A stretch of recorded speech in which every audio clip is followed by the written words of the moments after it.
All right, welcome, everybody. Happy Monday. We've been away for 2 weeks, and great to have everybody back with us. I'll let you all kind of get on in here. We'll do a little bit of banter. I'm going to just do some checking here, team, on the making sure things are coming through. And just give me a sec. I know it is President's Day here in the state. I'm assuming, Kelvin, you guys don't celebrate President's Day. No. Strangely enough, we don't. Why? I understand that it's actually a day off in like a lot of places. Canada has Family Day today. Okay. So like half of my team this morning in the meeting, I was like, "Hey, where is everyone?" And Ash was like, "Yeah, it's a day off, like pretty much everywhere, right?" So yeah. Got it. But what I am intrigued about, Kelvin, is I did not realize that Jake Paul is dating or his fiance is from your homeland there. Yeah, absolutely. Jetta Leerdam, something like that is her name. Jutta. She's an Olympic skater, and Yes. that's pretty much the only thing we rock at at the Olympics. It's skating. It's the only thing we know how to do right. You guys are ass in that sport right now. It's always we dominate in one thing and then we don't do anything else good. Like there's nothing that we do. Yeah. Yeah, I don't know, man. PowerShell? You got that. And you also have ASLM, the stock, which is, It's absolutely amazing. But again, we rock at one thing and the rest we suck at. All right. Well, welcome everybody. I hope you guys all had a fantastic weekend. If you were at Write a Boom, thanks so much for joining us. And this is kind of like a segue coming out of that. As I said, our 2-week hiatus. And I thought, we really, I was blown away by the pre-day sessions. Why should we call them those? Yeah, we got a lot of pre's there. I want to make sure. Yeah, a lot of pre's, Steve. But Wes, your session was standing room only on Tuesday night, and then I'm walking through the hallway, and I look at Kelvin's.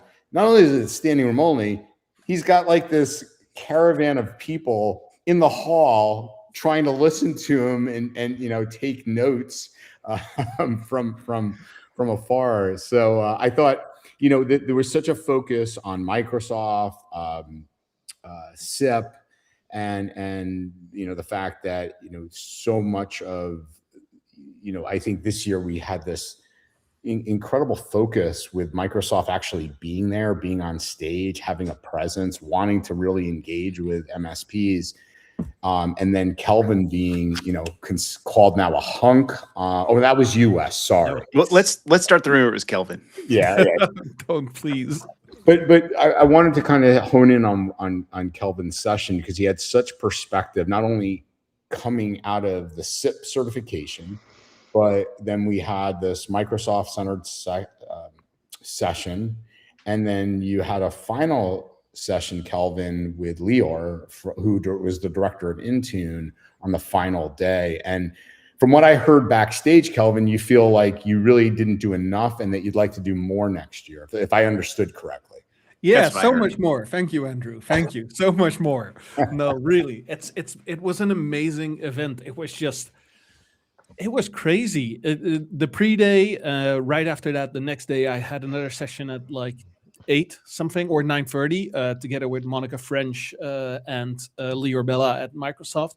Also a really well-received session where actually I think maybe the most intense session I've been in, because there was some venting going on by MSPs, which was really good to see because they normally don't get the chance to do that towards Microsoft. They get to do it to Microsoft, but it's never received by someone at Microsoft.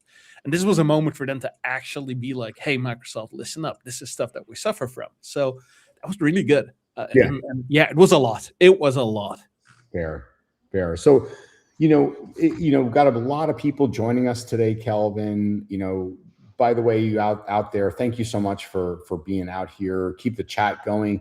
Why don't you share, if you did attend, what sessions you really enjoyed. But with that backdrop, Kelvin, I wanted to kind of set the stage on the SIP certification. I stood correctly, thank you, in front of everybody at Microsoft by you. No, but wait, I was like, and Kelvin with 12,000. What is it? Is it 13,000 now? No, it's still we're still around 12. Oh, okay. I might have said 11. You're like 12. 12,000 MSPs. Kelvin, I wanted to kind of hone in today with Wes and Steven on, what your aha were from that session, meaning, what still surprised you on the questions you received? What maybe made you kind of, joyful about what you're seeing in turn of how people are starting to get their postures in line? But kind of like the both sides of the equation, because collectively, I think you probably in that session with standing room only probably had about 150 plus people. And then the other sessions altogether, probably, 300 plus that collectively in your just kind of little, sphere of influence there that were interacting with you. So I think most of the folks know you here, but just in case one or two are chiming in for the first time, Kelvin, and may not, would you mind just giving a quick overview, and then I'll hand it over to Wes and Steven. And by the way, I'll let them do a quick intro because not everybody knows Steven maybe as well. So Kelvin. Steven is amazing, so he deserves a lot more intro time than me. I'm going to make mine super short. Multiple times Microsoft MVP, founder of SIP, and the CTO at Lime Networks, an MSP in the Netherlands. That's the micro introduction. The longer one is I am a huge nerd. I love that. Can confirm. We love your nerdiness. Wes, most know you, but real quick intro. Yeah, what's up? You got Wes Spencer, co-founder of Empath. Been in the MSP space since my perch days way back in 2016. That's when I met you, Andrew, and the rest is history. I love CyberCall and love helping MSPs out in their growth. Perfect. And Steven, I'll let folks tell you, you tell everybody a little bit about yourself, but first, a huge thank you to you and the 11 others on the advisory council for Write a Boom that had a massive impact this year on shaping the content and making sure that, things went off, I think, really well and well received by, the 900 or so MSPs at the event. So, Steven, no worries. Thank you. Andrew, thanks for the opportunity to be on the council. I think we did a really great job this year. It was nice. For those of you that don't know me, my name is Steve Hicks. I am the security practice manager of an MSP out in California. We're a completely privately held MSP with about 400 clients, and I'm both the face of it and running the department as well here. So I'm literally on the ground with the rest of y'all. So hopefully I can have some value here. Thanks for having me, Andrew. Yeah, and congrats on coming in second 2 years in a row. Let's go. In the CTF. So, all right. So Wes, let's kick things off here and get on into this. And again, folks out there, please let the questions roll in. I like hearing some of those that we could, bring on in here as well.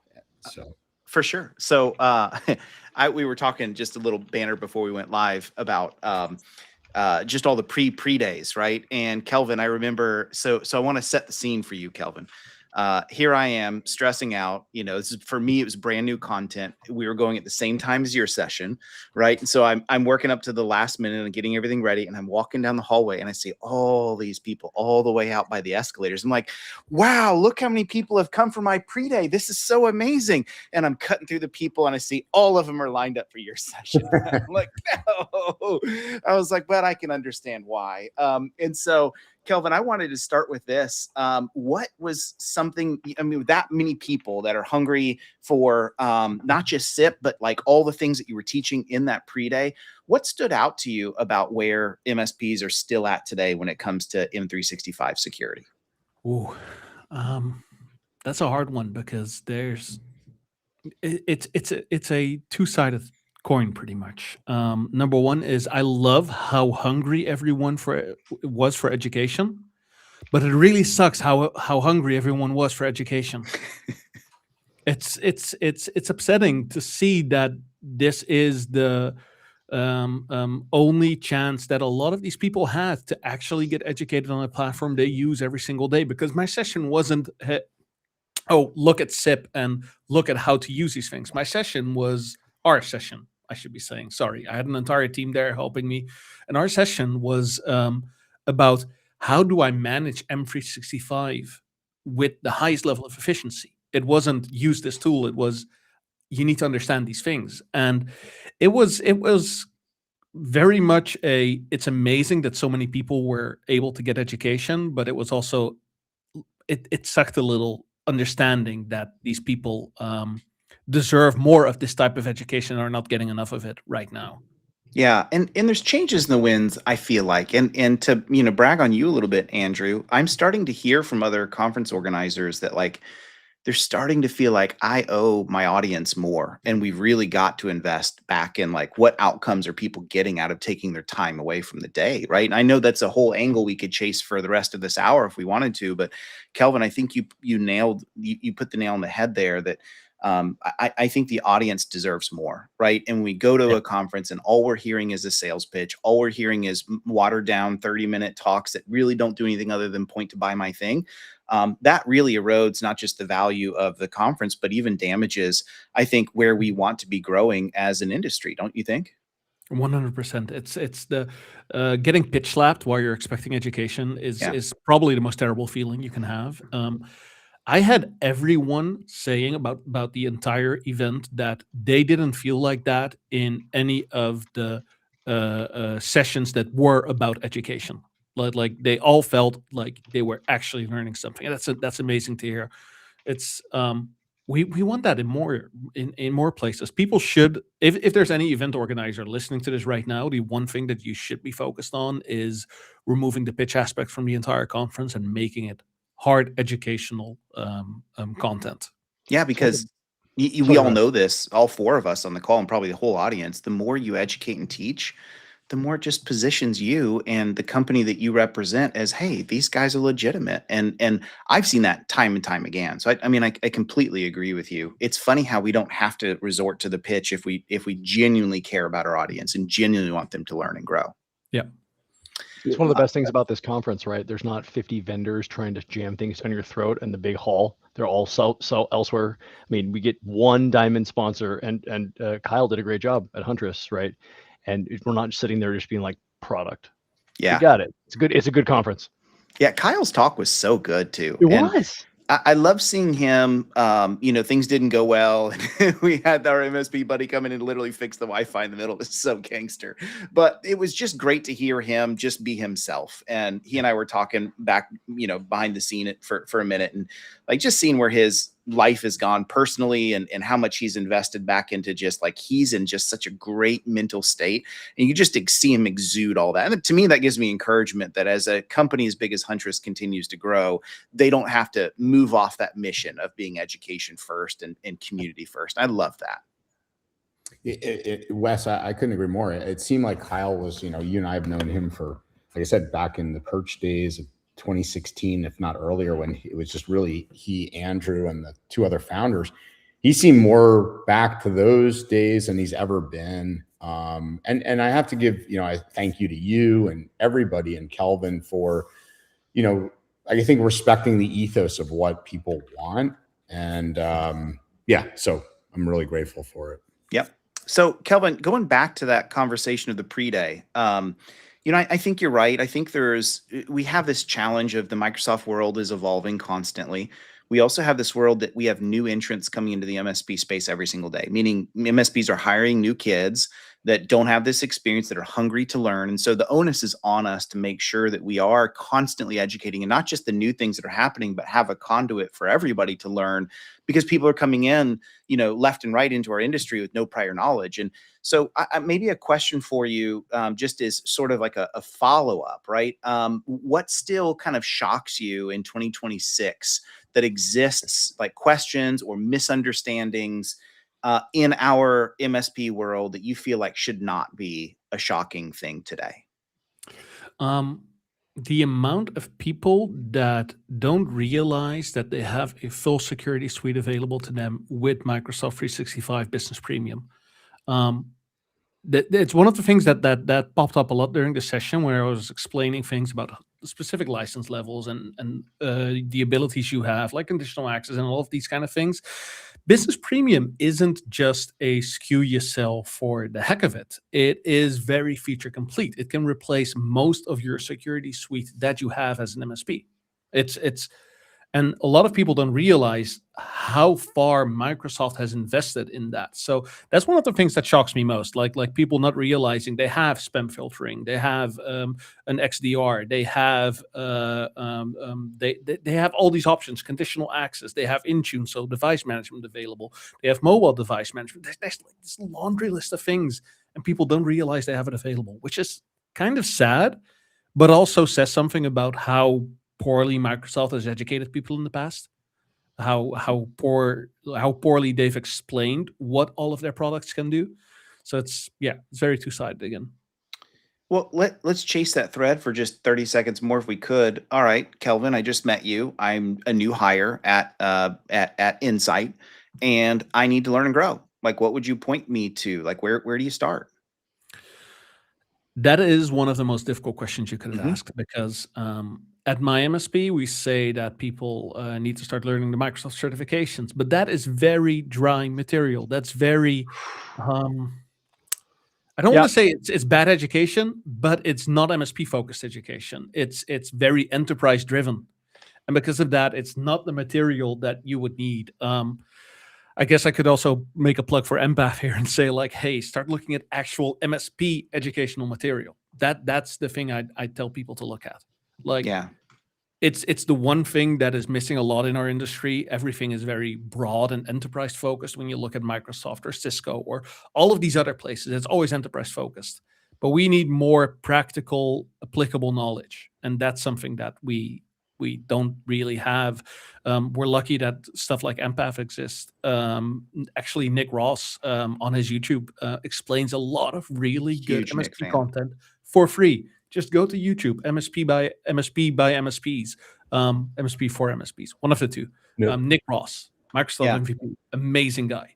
Look him up, because that type of content is what you need as an MSP. Huge Nick Ross fan. Yeah, Nick does a phenomenal job. The other person that's really doing, I think, an amazing job is Ben over at SaaS Alerts, Ben Jones. His channel also on YouTube is starting to explode. And, he was a former security director for an MSP. So this is not somebody that just has only sat on the vendor side. So he sat in the Stephen Hicks seat, he sat in the Kelvin Taylor seat.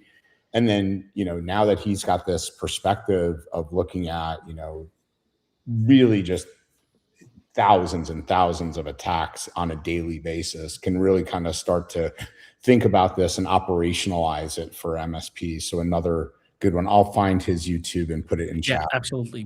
Ben is so smart. It's also really fun just to watch, because he has a lot of good content. He made a review video about like a product release check a while ago, and he sent me the link. I was like, holy crap, this is so good. It was actually really good educational content. I love that. So Eric's got a really good point in chat. Microsoft basically just realized MSPs exist within the last year and a half, something to that effect. Ask Lior, he'll tell you. So this is something that we actually discussed during the Microsoft session with Monica French as well. It's not that we didn't exist before. It's that our impact was underestimated by Microsoft. Officially, MSPs are only responsible for 2% of the revenue at Microsoft, but we are responsible for 40% of the growth. So that's a weird comparison, right? It's because MSPs themselves fall into a different classification as where actual growth comes from, because we connect all these smaller businesses, all these things. So there's always been a conflict at Microsoft for that. It's true. And we support the front line of the vast bulk of businesses in the world, right? That's a big deal. And the point is well taken. That it's very hard to find education dedicated to a very specific thing where you have 500 bosses and none of them report to you in an MSP. So it's a good topic. Yeah. I think you bring up a good point, Kelvin, is that, if you take a step back and look at macroeconomics and the stock market, right? I think one of the big drivers behind the scenes is rate of change. We look at Microsoft stock right now. It's actually in a, fall precipitously in the last few months. Well, why is that? Is because they had amazing growth, and then the market's always front running, right? It's looking quarter over quarter at things, and now we're starting to see a rate of change deceleration. It's not that Microsoft is losing money by any stretch; they're making money hand over fist. But again, markets discount when rate of change is falling, stock prices fall. And what, to your point, Kelvin, is that they're starting to realize this segment of MSPs now with private equity that are rivaling the size of enterprises. You take a Thrive, an ECI, et cetera, with hundreds of thousands of endpoints. Well, they can start to segment out that group and start to report on that group, and you're starting to see rate of change acceleration in a group, that can do wonders for a stock.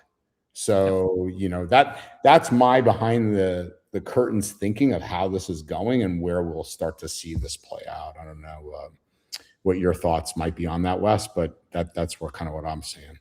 Yeah. I am by nowhere near the level of expertise you are in just the markets, but I absolutely can see that that's where things are going. It's a tumultuous time right now, right? I mean, just globally looking at stocks, looking at what's happening, from an infrastructure perspective, what AI has done, what Anthropic sort of tanked the market, what OpenClaw is doing. It's really to me, it's a fun time. I don't get nervous about it. I get excited about watching where things are going. And so it's going to be tumultuous. It's going to have some craziness to it for sure. And maybe just to circle back to Microsoft, Kelvin, I agree. I do think that I had some conversations, not nearly as many as you did, with those same Microsoft folks. And I'm hearing the same thing, that they are starting to really care and understand. It just takes a while, the behemoth that they are. It's not like there's one person that just, magically, waves the wand and everything is better. So but I'm just glad that there's progress. And I think a company that big, that's what it takes, is consistent progress over time. Yeah, absolutely. So maybe another question for you, Kelvin, is, you probably got asked a zillion questions, right? If you were to kind of boil all those questions down into some overall like high level thoughts, what would you say were some of the tendencies of what people are still asking about, what they might want to know, or maybe even things that you're like, they still don't know X, Y, and Z? What would you say from all those conversations you've had? I think the one thing that a lot of MSPs are still asking is it's more about the operational side and the technical side. How do I implement CS controls? How do I implement what's it called? Computer Essentials or Essentials 8 in Australia? Or how do I implement the CISA framework? Or how do I implement Scuba? It's questions about how do I operationally convince my client that we're going to make these changes? It's not how do I technically, it's how am I going to convince my client? What impact is it going to have? These are questions MSPs still struggle with a lot. And they're, I think, the hardest to answer because every client is unique in the same sense that every snowflake is unique, but they're not unique enough to not apply an entire framework to them. I think that's a huge point, Kelvin. Like from like the ground portion, when I'm talking to a client or speaking with a client, I can say, hey, listen, here are the technical changes you need to make. You need to, turn on BitLocker or have EDR. Hopefully most people are past those things. And those are very concrete and tactical. People can understand, oh, okay, I need to flip this switch in this thing to do this other thing. But when you come to someone and say, we need to develop a written information security program for you, and it's going to be based on this framework that's, out there, and it doesn't necessarily impact your day-to-day business, but it will impact it negatively, make things harder, but you may drop insurance rate. It's very hard to explain that to clients, to say they want to get to base level tactical solutions, and you're trying to speak as a program, which is definitely better. That's a real hard message to get to clients. So I agree. Yeah, I think that, look, I think there's the difference. It's, I think back to the days of 2010 with Gary Pica, right? And he used to talk about a business translator, right? We can't be using our jargon, right, Steve, when we talk to our customers, right? That's our stuff. That's for us. Frameworks, things like that. What we have to talk about is end results to customers, right? Yes, we have policies. Yes, we have frameworks. Yes, we have standards. That's all about what we need to drive efficiencies in our business and keep those companies in line and compliant. Yes, we understand that. But we have to talk about things like their contractual obligations, how we grease the skids of revenue for them, things that, impact their supply chain, risk to their revenue streams.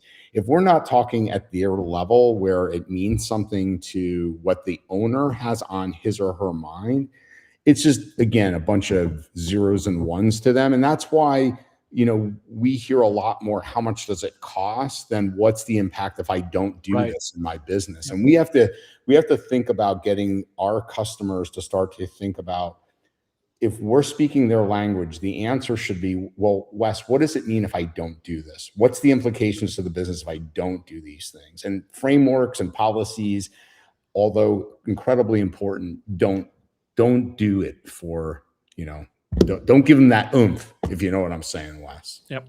I do. Eric Bowles has this really cool thing he does, and I'm going to butcher it, but it's kind of the glory of me butchering it.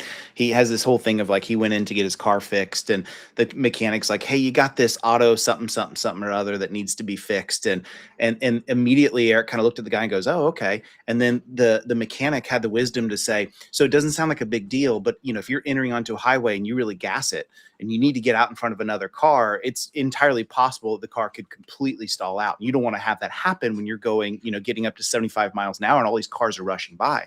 And he's like, fix it, whatever it takes, fix it.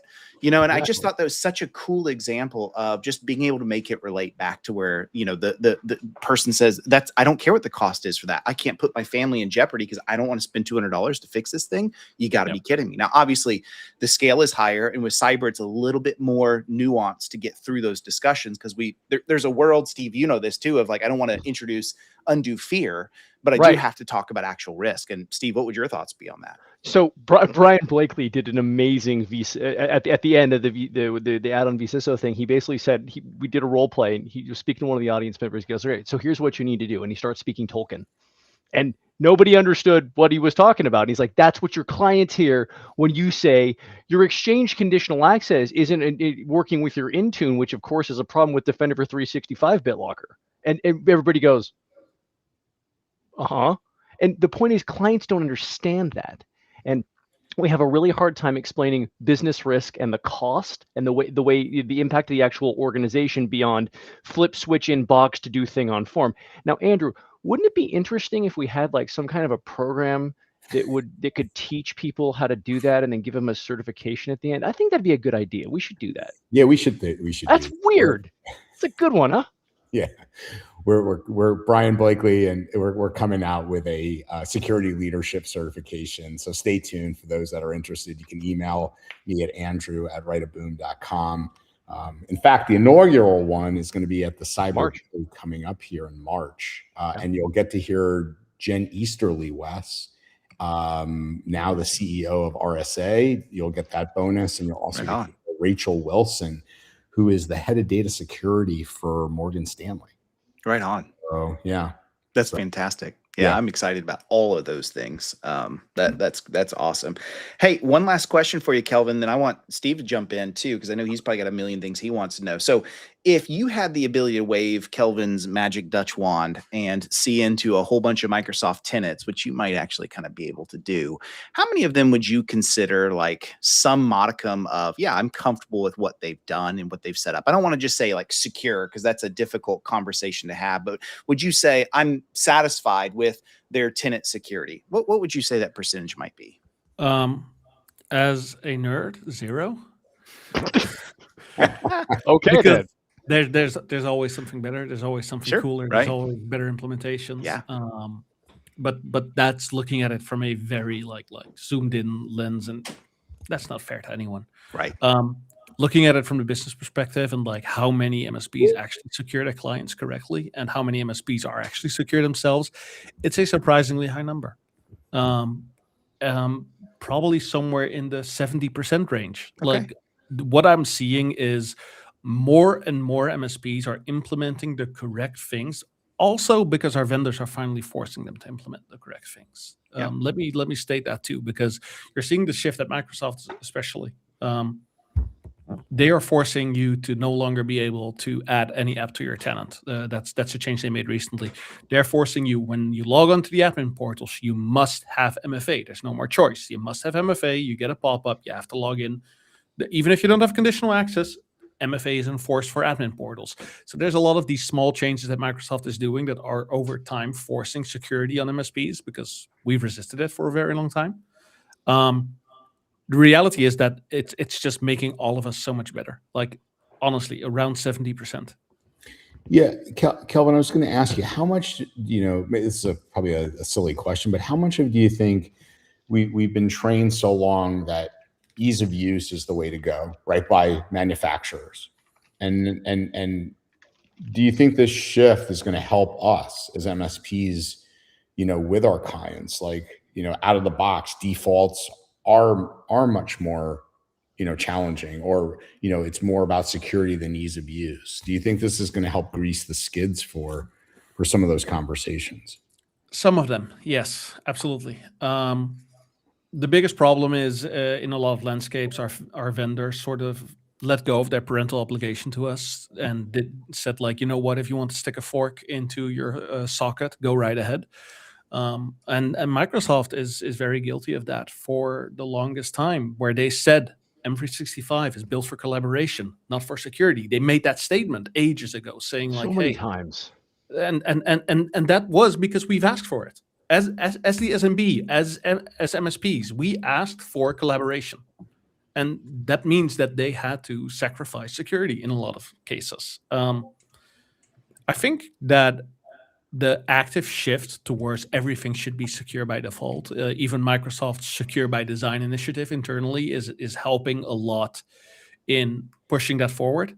I do think that MSPs are still lagging behind in some cases, especially when it comes to knowledge about security. Like, if we're forcing security on them, they'll accept it and they'll have to use it. But the actual knowledge around security is still pretty low. There's still a security poverty line that a lot of MSPs fall under. So that's a good point, Kelvin. So I think, first of all, let's all take a second to thank Mr. Morgan over here, because some of the reasons we're becoming more secure in general is conferences like Write-A-Boom. Like, that's a pretty big deal. But now, Kelvin, I'm sure your MSP, just like mine, is fantastic and perfect, and everyone in the client call we're all great. But if, for example, you found that some MSPs were dangerously overconfident in Microsoft 365 security, where do you think that they are most overconfident and they should not be? For the MSPs that use it, conditional access. If an MSP is using conditional access and they are and they are deploying it at their clients, they are ridiculously overconfident. And I've seen it so much. It's one of the prime examples that Bo Bullock at Black Hills uses. It's super easy to spoof a device ID, but a lot of MSPs still go like, yeah, no, mobile devices are excluded from my conditional access policies. They don't need multi-factor authentication because, that'll be an issue when they sign up the first time, or that, like a million excuses. And all that a hacker does is change their user agent for their thing to be a mobile device, and boom, they're done. That's it. It's that easy. So a lot of MSPs are still super confident in that. So that goes back to our other conversation, right, where we were talking about how it's challenging to explain to people the risk of a thing, right? And in terms of business, people, all the owner or the risk holder, the MSP or the client will say is, hey, this is a pain. I don't want to have to put multi-factor on my phone. Being able to say, well, they're going to change their user agent on you, and that's going to allow them to log in as a mobile phone, even on a device. The client's going to hear, Sanskrit. But when you can say, hey, but the point is that what someone can do is literally bypass all of your security by just changing this one thing in Firefox. Now people start understanding it a little bit better. The risk is your whole security stack can be defeated. So I think that's a really good point to point out, like, hey, you're real confident about this, except for you're missing the fact that you could just be mobile on your user agent at any time. So I think we see that a decent amount when it comes to people that are spoofing things. Like we get that all the time in our SOC. That's a good one. Cool. Okay. Given that, besides conditional access, when you see attackers exploiting things, what do you think, since almost all of Microsoft 365 is configuration-based issues, occasionally they actually get broken into, but 99% of the security problems in 365 are configuration. What is the number one configuration mistake you think you see attackers exploiting more than anything else? I don't want to call this a configuration mistake. I want to call this one insecure by default. Microsoft allowing guest users to enumerate everything inside of a tenant by default. Anything, which means any description field, all your users, all your groups. Any user can use the Graph API, including guest users, inside of your environment to list every single part of your configuration. That means all your users, all your groups, the descriptions fields you've entered, but also stuff like the configuration of your conditional access policies, the configuration of your Intune policies, because, hey, a user needs to be able to retrieve those to be able to receive them. Like they need to be able to do that. Kelvin, it's just a question, for MSPs that may not have used GraphRunner, would this be a good exercise, do you feel? Yes. And can you just explain that for people? This is created by Bo Bullock of Black Hills. What it is, I'll put the URL to the GitHub, but why is that important to do your own, a little bit of red teaming there using GraphRunner? It's insane to realize how much data a guest user is able to retrieve in your tenant. And a lot of people don't realize that when a SharePoint file is shared with a user, they get an invisible guest user in your M365 tenant. And that means that it's very, very easy for a user to just imagine I call your reception and I say, hey, I'm the IT guy. I don't need you to do anything really around security. I just need you to create a new file on your desktop, please, and right-click and share it with me. That's all. There's no security risk here, and I don't need your password. Don't worry about it. I just need you to share a blank file with me for a second because I was testing if it would work with external email addresses. Your reception will do that, or anyone like that is not really focused on security will help you with that. And then they have access. And what they do is they run something like GraphRunner, which starts enumerating every single thing that user can access. And that can be a lot of data, accidentally shared files with public sharing links. They have access to that. Imagine that someone in your administration department right-clicked a file saying final contract, sales numbers, blah, blah, blah, and they sent it to someone just to look at once. They are able to enumerate that. They're able to enumerate conditional access policies. They're able to enumerate Intune policies. Now imagine, inside of one of your Intune policies, you set a password to set on all your devices. They are now able to use that password on your devices. So GraphRunner, with just a guest account, is able to give you actual device logons and so much more information than anyone is supposed to be able to have. So that's such a huge misconfiguration. That's the biggest one. So, Kelvin, how do you fix it? Where are you just turning off enumeration for guests, or what's your solution? That's it. It's a single checkbox. The worst part about all of this Microsoft 365 insecure by default things, they're located in two screens in the M365 portal: Entra, Properties, Security. Those are the only two screens you need to go to set 4 or 5 checkboxes and already increase your tenant security by tenfold. It's insane. That's fantastic. That's a good one, everybody. And by the way, SIP will do that too. Just throwing that out there. So yeah, SIP will do that too. But I'm not here to market a product. Oh, I'm not involved. So okay, Kelvin. Now, so we've done a lot about talking about the cloud 365 security, the 2 places you can check some very significant tenant security checkboxes. But let's talk about endpoints for a little bit. Do you think endpoint security with EDR and XDR, MDR has officially taken a backseat to SaaS?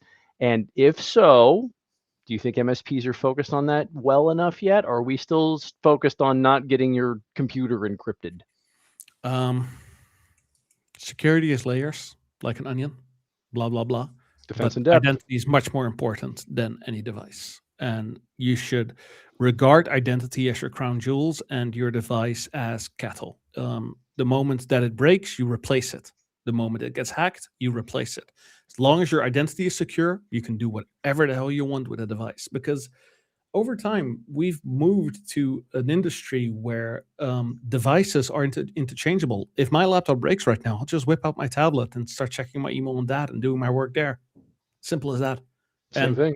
Most office workers work exactly in the same manner. If their connection doesn't work on their laptop, they no longer go to IT immediately. They just start a hotspot on their mobile phone and go like, "Oh, I know how to connect to this." And that's people who are not tech educated. They're able to do that. So there's a lot of these things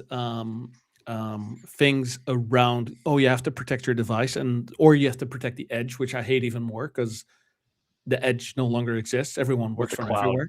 there's no edge. There's no edge. There's no edge. Identity is much more important, but I still believe that endpoint security also, of course, has to be done correctly. I mean, you don't want your identity to be breached because of your device being breached. So I agree. I think that so at Insight we see 5 times as many cloud attacks as we see on the endpoint. It's not close. And with things like autopilot in Intune, and you can just, hey, I need a new computer, like you're done in hours maximum, right?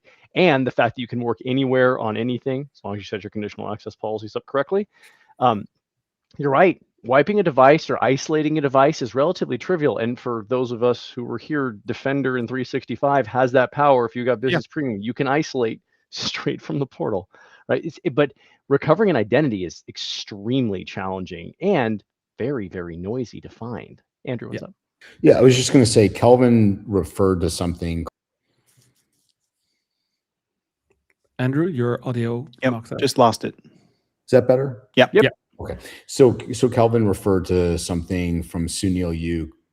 He talked about cattle, right? Replacing the device, but the identity being the crown jewels. I'm just putting in there for those of you that have ever heard of Sunil Yu, and if you haven't, please watch this video. It's about 40 minutes. He was one of the keynotes again this year at Write a Boom. Arguably, I think one of the brightest minds in the world when it comes to security.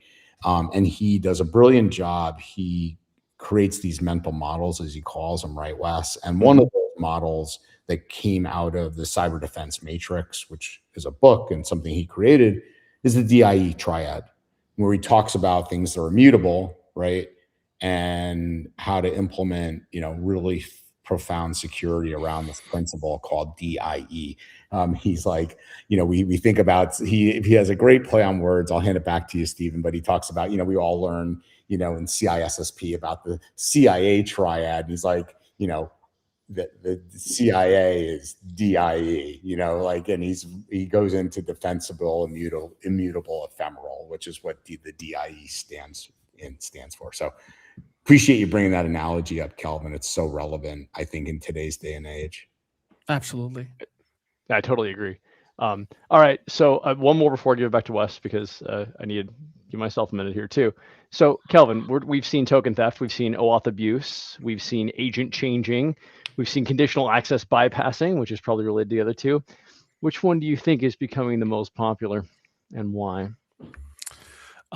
Token theft, because it's the easiest to perform. Any script kiddie in the basement can perform token theft these days, which is why you need something like Passkeys, FIDO2 authenticator app to protect yourself.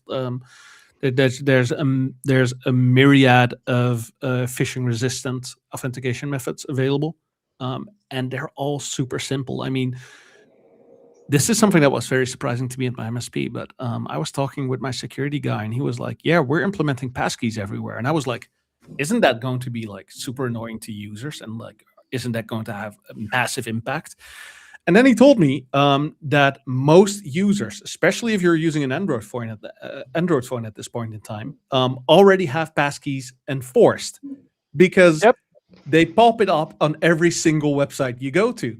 They simply use the passkey API to show you like, hey, this website allows you to log in with a passkey. Would you like to do this? Yes, done, configured. Like the ease of implementing all of this stuff is so much higher. So that's something that MSPs really have to watch for. That the implementation cost of it is becoming so much easier to do phishing resistant MFA.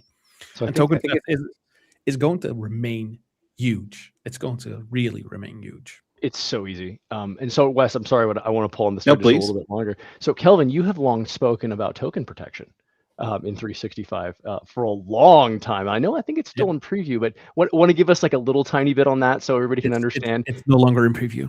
Oh, is it not? Oh, good. It's Okay. out of preview. Officially, token protection is called continuous access evaluation. And what it does, it creates extra information in the token, attaching it to a specific device.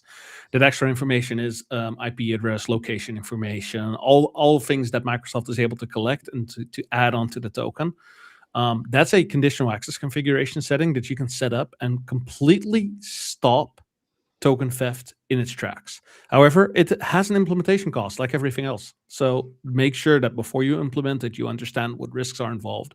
It's super easy, and it's actually also available for people without conditional access. So the moment that you have per user MFA configured, the cheap free version of MFA, you can still use continuous access evaluation.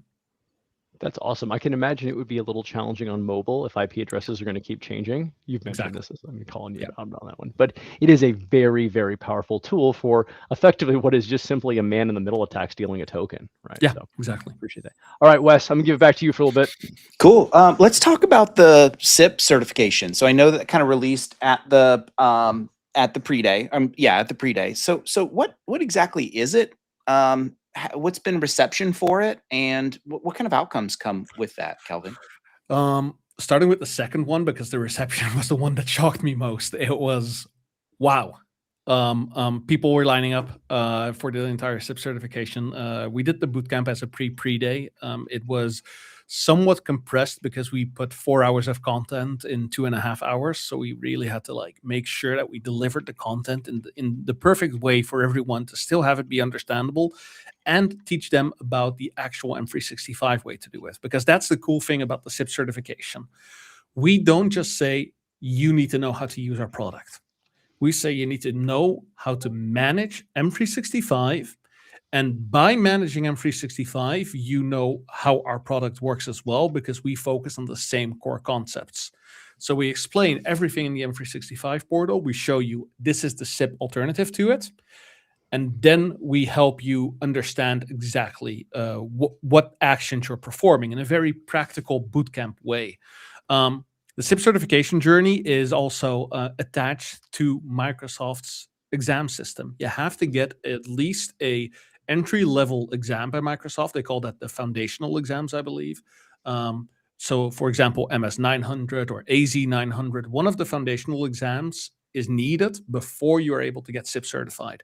And then when you do get SIP certified, it's just an add-on on you have this M365 knowledge already. Let me show you how our product utilizes M365. It was amazing being able to kickstart it at Right of Boom. Andrew, Ashley, and I have spoken a lot about it because the entire SIP certification journey was created by my business partner, Ashley Cooper. We're going to start doing this as a roadshow format to be able to bring it to people. We're going to try to maybe do some virtual training. We're still really at the moment trying to discover what's going to be the best way to utilize this for everyone. So it's a lot of, we want actual Microsoft training to be practical for people with a little bit of an add-on of our own product on top of that. And Steve was in the training, so I hope that he enjoyed it. I did, very much, sir. Awesome. What, Steve, I'll flip it to you. What would you say to an MSP that says, what outcomes should I expect if I send my people to SIP certification? Yeah, so the thing that I think is most important is knowing what you don't know. Kelvin has an amazing ability, and the SIP product, of course, has an amazing ability to find all the things that are very, very important. Inside 365, we all know there's hundreds of thousands of different settings on 14 different pages, and everything's called Defender or Copilot. So it's really, really hard to figure out exactly what you need to set where, and Kelvin is correct, conditional access policies are extremely complex and very easy to, crush your entire tenant with. So it's really great to be able to go into this type of a training and say, okay, I understand about token theft. I understand about device persistence. I understand about user agents. I understand about autopilot and a couple of things in Intune that enforce BitLocker type stuff. That's great. And as we were talking earlier, I understand the 5 checkboxes in the 2 or 3 portals that make a huge difference. Those are just things people don't always know. And that's a really, really big deal to be able to go. It's something you can actually go back as a working MSP and say, cool, we can change these 2 or 3 things across all of our clients and dramatically increase their security today. And there's a bunch of types of presentations at Right of Boom, and some of them are for leaders or sales professionals or CISOs or whatever the case is. But there are very few things we can go back down and say, I can go change this thing right now and have a measurable impact on all of my clients' security. And the SIP training is where I learned a lot of that kind of stuff. It's really nice to be able to go do this thing now. Actionable immediately. Right. Okay.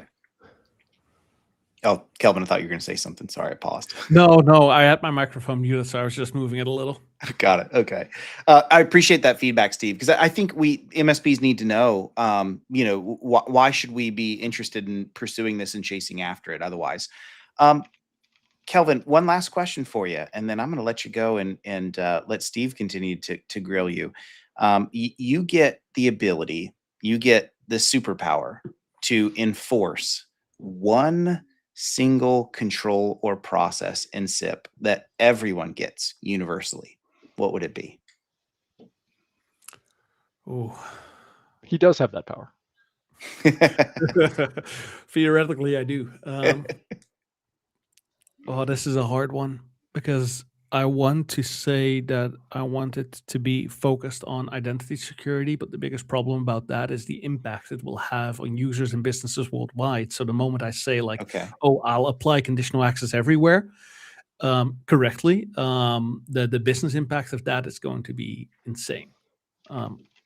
It's I guess if the one control that I could implement for MSPs, not their clients, is to enforce multi-factor authentication on every single thing that they use. Everything. Make sure SSO is being used with Entra ID, Azure ID for the people who don't know what Entra is. That would be my one thing. Protect the identity so much more. It's a difficult one because I have a lot of other opinions, stuff like applying correct Intune baseline policies. There's I think our SIP standards have like 170 different things that we want to change in tenants as a recommendation. So there's a lot. Okay. So I want to focus on 2 things on that. One, Kelvin, many people are asking you in chat to post the guest enumeration disablement and the 2 portals with the 5 checkboxes. So there's that. Yeah, of course. Also, everyone, I want to shout out Mr. Bill Bullock here from Black Hills Information Security. I know we've spoken about him a lot, but he actually has something called MFA Sweep, which will check to see if your MFA is on everywhere. And I just posted a link to his GitHub. So Bo, don't kill me if I crush your GitHub. I'm sorry. That's stellar. Yeah, Bo is the whole Black Hills team is amazing. If you haven't heard John Strand talk about how cows are made of leather, I'm completely serious about this. He's an amazing speaker. But I kind of wanted to. We're running kind of low on time, so I wanted. This was a question I had for Kelvin, but I kind of want to talk to the 4 of us about it. I'll go last on it. Everybody, and I'll start with Kelvin. What is the most painful 365 breach you've seen recently, and what simple thing would have prevented it? And I want to go. I'm going to do Kelvin, Wes, Andrew, and then myself. This was a pretty hard one. This was actually at our client, Insider Fred. They fired their it was co-managed IT, and they fired their system administrator. The day he left, he created a conditional access policy that locked everyone out. Everyone. Not even like completely malicious. He just missed a little setting somewhere. But it locked everyone out. And it's not a breach, it's more of an insider threat thing, but it was one of the most painful experiences because there's only one solution to that, normally speaking. If you don't use SIP, you have to contact the Microsoft breach team, and they start helping you, the data recovery team it's called. It can take up to 2 weeks to get your tenant unlocked. Imagine being without your email for 2 weeks, or you're without your calendar, or without anything if you use SSO. It's a horrifying thought. luckily we had SIP available, and we were able to just say like disable this policy because it's able to access using application credentials. But that was pretty insane. So that's the one thing that pops to mind right now, because that was one of the moments where even my team was like, did we do something stupid, or what was going on here? So it's pretty good. Wes, you got any cool stories? I'm racking my brain these days at Empath. I am so pleasantly out of the trenches. So give me a minute to think. No, that's okay. And I'll pass it over to Andrew. Andrew, you got any ones you heard of? You know, the ones I see and hear day in and day out still, Stephen, are really, you know, the things around token hijacking.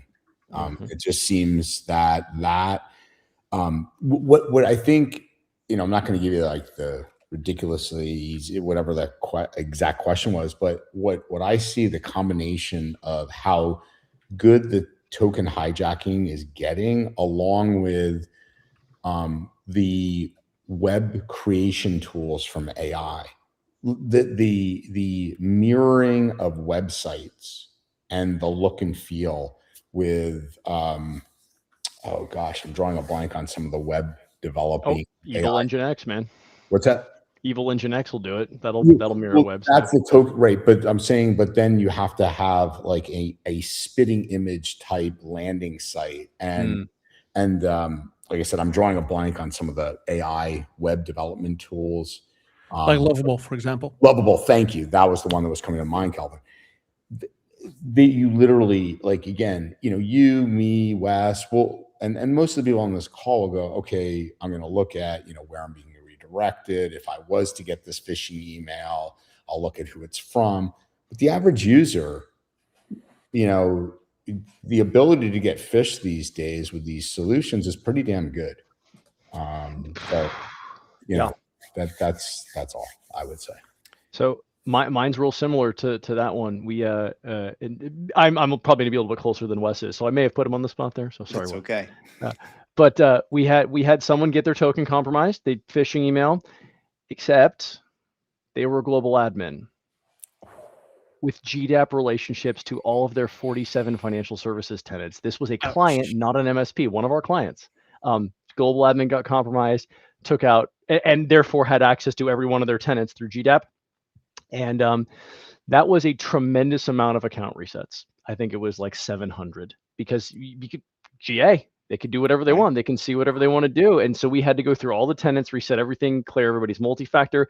We kept seeing sporadic, weird multi-factors pop up in there. That's another thing to check, everybody, to make sure your multi-factor is only devices you recognize if you're doing an account reset. It was really, really painful. And it was because somebody never separated privileges, right? Their standard everyday user account was a GA. And that's unfortunate. Maybe that's another thing you could take back and fix right now. Make a separate account for admins. Thank you for sharing that. I think those are the horror stories that I think we all need to hear. I mean, some of that harkens back to the most old school of stalwart security practice from the early days, but it's important to hear that. Yeah, well, yeah, absolutely. Fundamentals will never stop mattering. That's right. Security, IT, all of it. That's right. Yeah, cool. For sure. Stephen, you want to hit Kelvin with we'll do one more bonus question there on Copilot? It's one that, you know, I'd love to get his take on. Sure. So, Kelvin, Copilot scares the heck out of me, right? Imagine somebody gets their account breached and they have Copilot and there's like a ready-made reconnaissance tool for you right there. But assuming we need to have it, how should MSPs be implementing Copilot? And should the first step be an assessment of the data or assessment of permissions or something in Purview? What does it look like to start qualifying Copilot? MSPs that aren't looking at their clients' data at the moment in regards to labeling, in regards to data security compliance, should not be touching Copilot at all. And that's weird advice coming from a Microsoft MVP that normally recommends every single Microsoft product under the sky. But like, there is no way that you can honestly implement a tool that is going to look at every single piece of data available to it without understanding what those boundaries are. So an MSP should be focused on learning purview, learning things like, how do I create labeling policies? How do I create data retention policies? How do I do data loss prevention? Bob Miller just said data labeling policies. These are all things that people 100% actively need to do before they can start thinking about implementing something like Copilot. And it's not just Copilot. It's any AI that's going to get access to your M365 environment. OpenAI has an M365 connector. Don't use it until you understand exactly how it's going to utilize your data. What's your AI use policy is a question that everyone should be asking. Kevin just said so on LinkedIn. Absolutely agree with that. Yeah, it's weird how, we were talking years ago about data classification, data identification, but now it's a must. And it's a must, 100%. Yes, sure. Well, Kelvin, thanks a million for coming on. I know it's later in the day there for you. No worries. And great recap. Wes, thanks for coming on as well. Thanks for having me. Steven, great to see you. Everybody out there, thanks for joining us. We'll get this queued up. It'll be back to replay and share immediately on LinkedIn and on YouTube, and then we'll get it on podcasts for you in the next 24 hours or so. So until next Monday, make it a great day, everybody. Take care. Awesome. See you guys. Bye. Yes.